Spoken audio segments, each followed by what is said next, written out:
Because basically we are starting again, starting from nothing again, starting from scratch. Yeah, that's full right. makeover. Yep.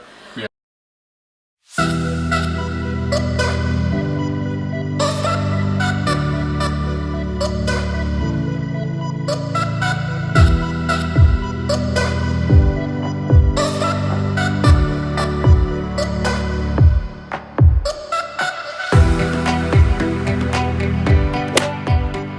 Good morning, Corey from ROCKPILE, Off-Grid Homestead.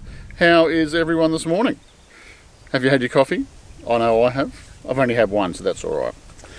Well, today, what am I doing?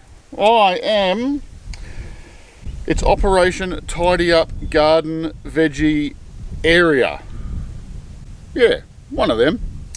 So as you can probably tell, there's a little bit of crap here and there. And that's because we are in the area where the donga used to be. I don't know if you know from previous footage, you may have seen the donga in the shot, but I am currently standing. If the donga was here, I'm standing on our bed in the donga. So this is where we used to live, and it's got a bit of a, sentimental like feeling to it. So today we're just going to move a bit of stuff out of this area and clean it up, and basically just try and end with a clean slate of our to-be vegetable production area. So, am I in focus there? Can you see me okay? Not sure. Hang on. I think I can do better than that. Is that better? What do you think? Better?Maybe? Tell me. Hopefully. So what we've done is we've upgraded to a new lens, just an 11 to 22 wide angle. So we've got the box, lens on the camera. We've got the old lens, which is here, which is just a bit of that. Let's get into the tidying the garden area. So these are my workers. As you can see, they're all hanging out near where the mess is. So this is the mess that I'm going to make better this morning. Oh, it's not smoko yet, guys. Hang on.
So we've just had you guys outside in the to-be veggie patch as we cleared it out. We've removed the donga, cleared the rubbish. There's still a few bits and pieces out there. But now we want to show you like our plan. The garden plan. Get you in on the action. Also invite your ideas, because basically we are starting again. Starting from nothing again. Starting from scratch. Yeah, that's Full right. makeover. Yep. Alright, the plan. So, quick overview of the plan is garden bed is 18 metres by 22 metres this way.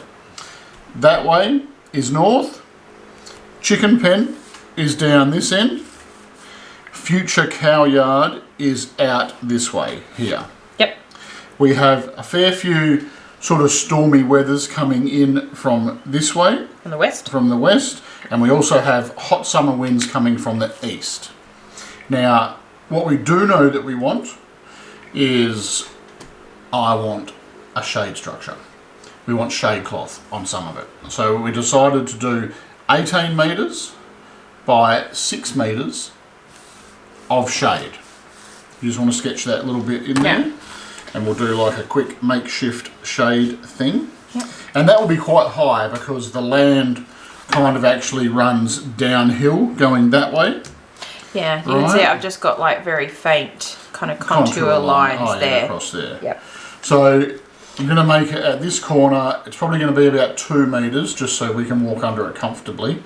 But down this corner here, we haven't measured it yet with the laser, but I'm pretty confident it's going to be close to sort of 3.6 metres high. Yep.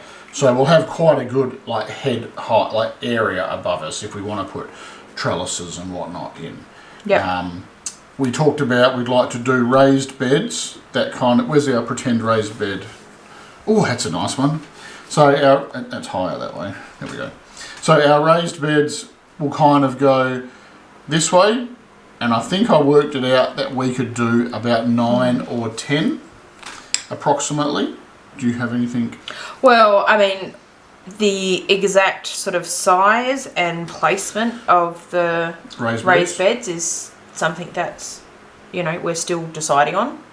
True. Because we want to try to make raised beds out of maybe in a few different ways using different materials. Yeah. We want some higher and some lower. So what I was thinking maybe was, yes, having that area with raised beds and maybe having like some higher ones, like maybe the 800 high. Yep.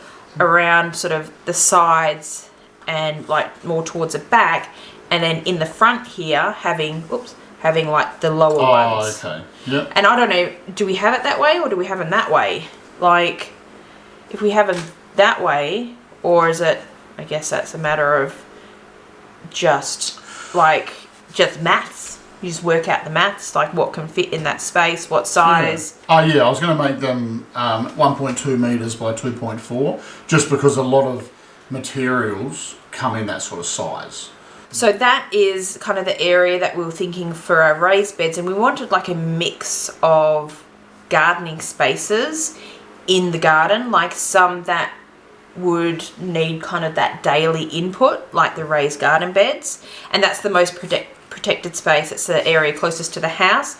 Some that were like longer term gardens, like didn't need such intensive input every day. You kind of like, say, for example, like our garlic patch, we didn't really look at much. We just kind of planted it and forgot it. So other considerations is this tree here. With shade. Yeah, so with the summer sun coming directly over, there's shade directly under it. But when we have our northern sun coming from this way, the shade will kind of come, how's that for an effect? It's pretty cool. Halfway over like the patch, right? Yeah. So we've got different light conditions, and these will grow up to be windbreaks. This shade will provide windbreaks as well. Yeah. I don't know if we need to maybe physically grow something along this fence as a windbreak. Oh, possibly. Yeah. Like little vines or bushes or something. Yeah. So that's a potential.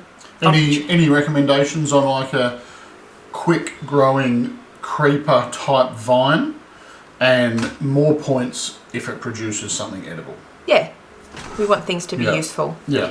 Another thing to I'd like some input on is in this. I keep moving the map. It's out of square now. There we go. Is in this shade area here, whatever sort of raised bed configuration we go with, what sort of irrigation would be best? Are we talking just like drip irrigation in each bed? Is it maybe like set up some overhead sprinklers like on the underside of the roof of the shade structure, so it kind of simulates rain over the whole area? Any irrigation ideas would be great. The other thing that we were interested in is composting. So we want a composting area in this space, and we're thinking down this end. Yes. Somewhere, proximity to the chickens and proximity to the future cow yard, livestock yard, and we can do a kind of integrated compost system thing with the chickens, putting the chickens to work and getting the cow poo and yada yada. So we'd love some ideas around like how to go about that if you have any ideas. Yep. We're considering doing a aquaponics system because we had aquaponics at our other place, and basically we want to try and grow some fish, doing like a pretty sort of easy aquaponic thing, nothing too fancy, but in the NFT system, which is like the PVC pipes where you put the little baskets in and you grow in that. And I'm thinking just that for like leafy greens mainly, lettuces, kale, bok choy, just things like that. So that would kind of be up this end here, and it would have its own solar system in there because we've got enough stuff to make up another small solar system to run pumps and aerators and that sort of thing.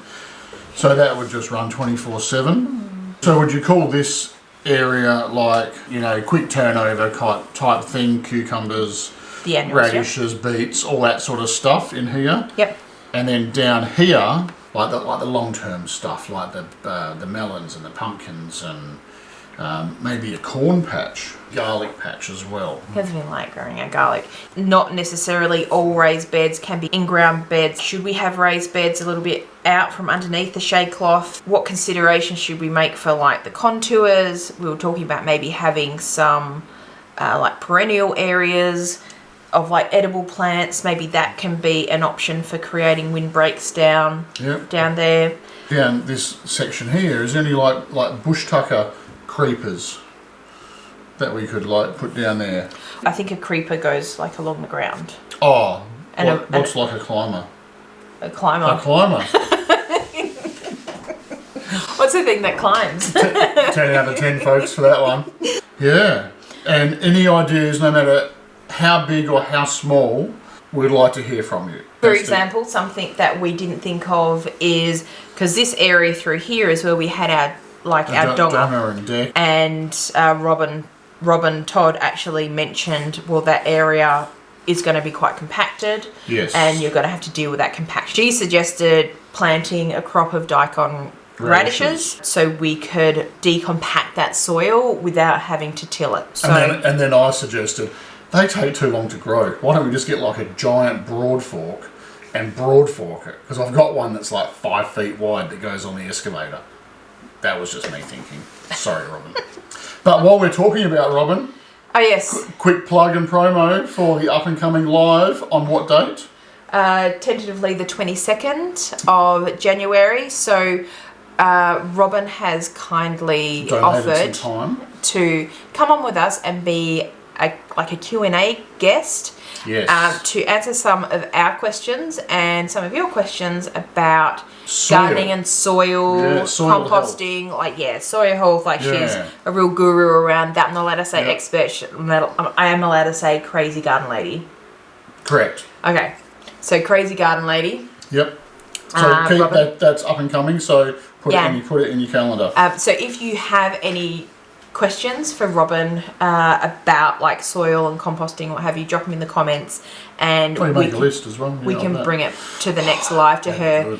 We've also got like a list going in our Facebook group, the Australian Homesteaders group.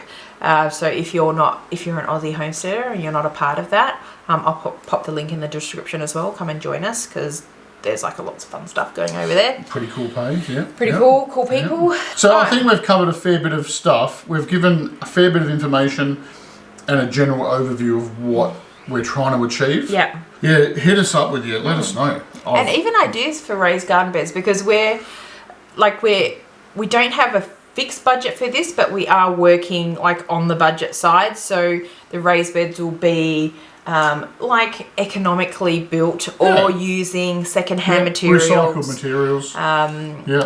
The shade structure, we don't have enough stuff for that, so that will all so be the new. shade cloth will be new, and probably 70% of the timber structure will be new, because we don't have long lengths of that stuff. And it'll be good to give you guys an example of how to build like a number of different raised garden beds as well. Yeah, and we're also going to like track the cost of what we spend, so you guys can go, oh geez, they built that 18 metre by 6 metre shade structure for, you know, $1,800. Yeah. That's pretty good. Yep. You know, like let's go back and have a look track the budget and for see you. what we do, and let you know how much it cost us to take this from, and we haven't spent anything on this yet. No, like from this stage, blank stage, we've gotten the donga out. We used our own excavator. Yep. We sold the donga, which is basically going to be funding this.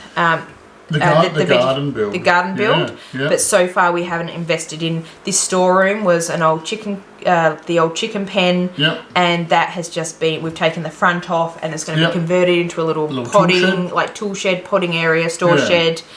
So as of now, we are at kind of zero with a little budget to work with. The first kind of considerations around purchasing stuff is purchasing stuff for the shade area, purchasing stuff for the compost area once we know what design we're after, and purchasing stuff to get our first few garden beds up and running. It might not be like all of them, but we might just make and position a few with the intent that we'll build on it over time. That's right. And then we'll kind of move out from there and see, you know, we might have to purchase plants to put along there as a windbreak. You know, we might want to build up a windbreak along this side.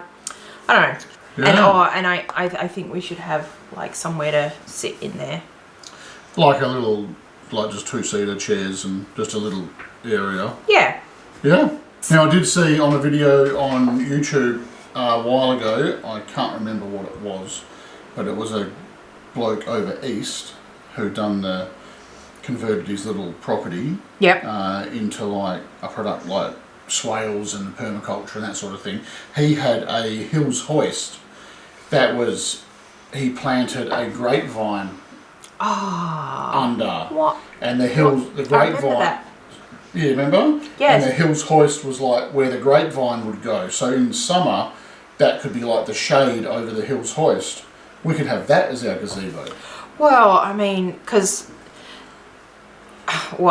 another element as well. Do we want to dedicate a section of this to like a little bit of like a permy garden that's all a little bit wild? And this is why we're kind of making this video, because we just watch too much stuff, and there's so many ideas floating around. Like, oh, do we do this? Do we do that? Do we do, you know?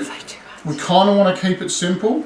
Yeah, and we don't have an unlimited budget, so definitely not. But we're willing to sort of experiment with things on a smaller scale. If they're productive. And they're easy enough for us to get materials for and easy enough to build. Why not? So things we have a rectangle garden area. We'll use the word unlimited because we have a pretty good bore that we can water it with. We're confident in our solar abilities to run pumps for irrigation and whatnot. So watering is not really an issue for us. Ideas, chuck them out at us, no matter how wild they seem. That's it. So many options. Okay, thank you folks for hanging out with us in this video. Guys. And if you made it to the end, well done, because we did kind of waffle on a bit. Good job. But post your comments, post your ideas, And we'll see you on the next one. Cheers, guys. See you later. Bye.